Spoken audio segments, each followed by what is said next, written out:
이런 거를 계속 들으면서 내가 진짜 실제로 시험장에 가가지고 시험을 보는 상상을 해보시는 것도 굉장히 좋거든요. 그래서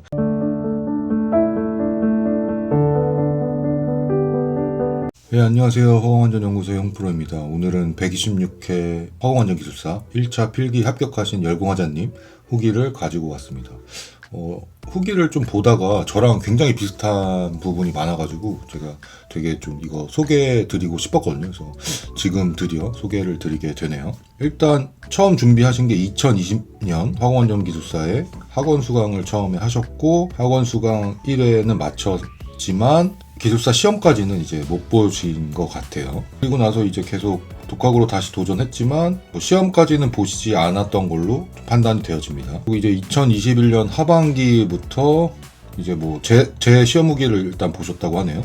제 시험 후기를 보시고 엘카멘님이라든지 정기술사님 유튜브 제가 한번 예전에도 공유 드렸었던 것 같은데 유튜브를 보시면서 기술사 시험의 디테일한 전략의 중요성 깨달았다. 저도 이거 굉장히 사실 동감을 하거든요. 일단 일정 점수 이상이 되면은 사실 그때부터는 많이 아는 것보다 기술사 시험 자체를 이해하는 게 굉장히 중요해가지고 이 부분도 좀 생각을 하시면 좋을 것 같습니다. 본격적인 공부 시작 전에 이런 영상들을 반복적으로 접하면서 동기부여를 강하게 했다. 저 같은 경우에도 계속 이제 출근 때마다 이런 영상들을 들으면서 이제 출근을 했었거든요. 그래서 이 부분이 사실 굉장히 중요하다고 저도 생각을 하고 있습니다. 9월부터 이제 126회 목표로 시작을 하셨네요. 그래서 9월부터 하셨으면은 9월, 10월, 11월, 12월 준비를 하신 것 같고요. 스터디 카페에서 주중은 퇴근하고 3시간, 그리고 주말에는 5시간 이상 확보를 했다.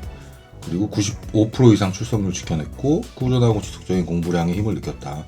사실 이게 폭발적으로 하루 이틀 공부하는 것보다 계속 꾸준히 하는 게 사실 굉장히 중요하거든요. 이제 차라리 공부 안 하다가 8시간, 9시간, 10시간 주말에 이렇게 하는 것보다 하루에 한두 시간씩 짜투리 시간을 최대한 활용을 하셔가지고 공부하시는 게 더 좋은 결과가 나올 확률이 굉장히 높습니다.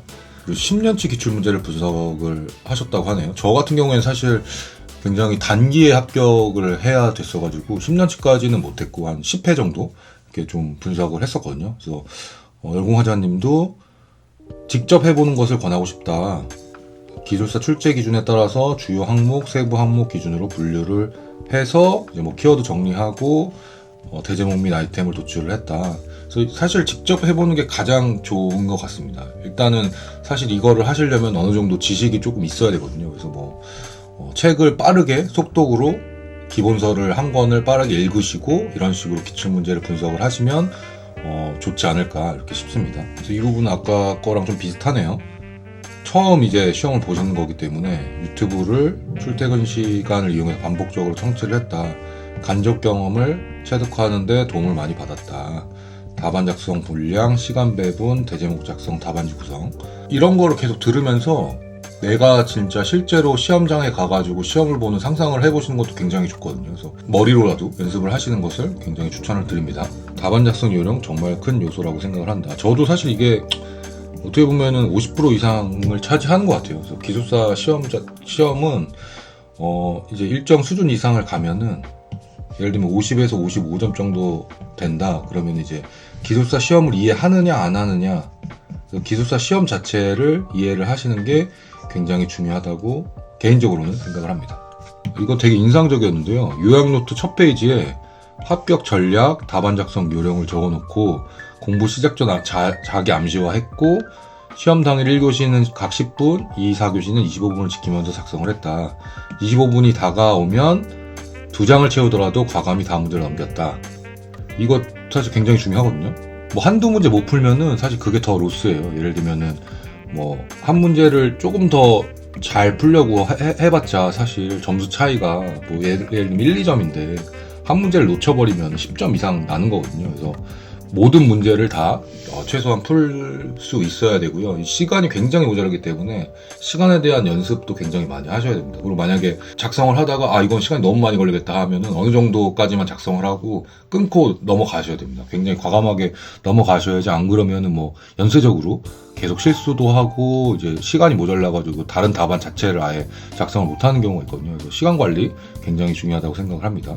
이거는 126회 시험을 보신 실제 소감을 좀 굉장히 상세하게 써주셨는데요. 그래서 이 부분도 좀 도움이 되실 수 있을 것 같아가지고 좀 공유를 드리겠습니다. 처음 보셨는데 이제 4교시까지 포기하지 않고 버티고 나온 부분에 만족했다.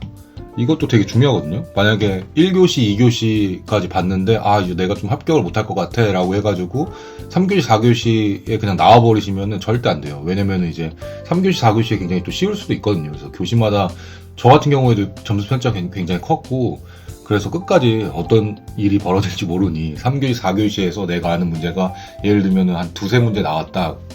그래서 그 문제 만점에 가까운 점수를 받으면 또 합격할 수도 있는 거거든요. 그래서 무조건 이제 시험에 응시하러 가셨으면 끝까지 시험을 치르셨으면 좋겠습니다. 점수도 굉장히 고르게 잘 받으신 것 같아요. 저는 막 들쑥날쑥했거든요. 막 150점도 있고 뭐 220점도 있고 막 굉장히 들쑥날쑥했었는데 배분이 굉장히 좀 적절하게 된 것 같습니다. 단답형 성격의 법규 문제를 모두 선택을 하셨네요. 그래서 법규를 조금 잘 공부를 하셨던 것 같아요, 보니까. 그리고 2교시 같은 경우에는 정전기 예방 같은 경우에 62점 받으셨고, 플레이어 시스템 RTO 배출 문제 처리는 34점 최저 점수 이렇게 받으셨고, 3교시 같은 경우에는 가스 노출 감지 경보기, 이거 제가 좀 소개해 드렸던 건데 나와서 다행입니다. 90% 정도 복귀해서 적어서 60점 맞으셨네요. 다행입니다. 이게 75점 만점이거든요. 그래서 75점 만점에 60점.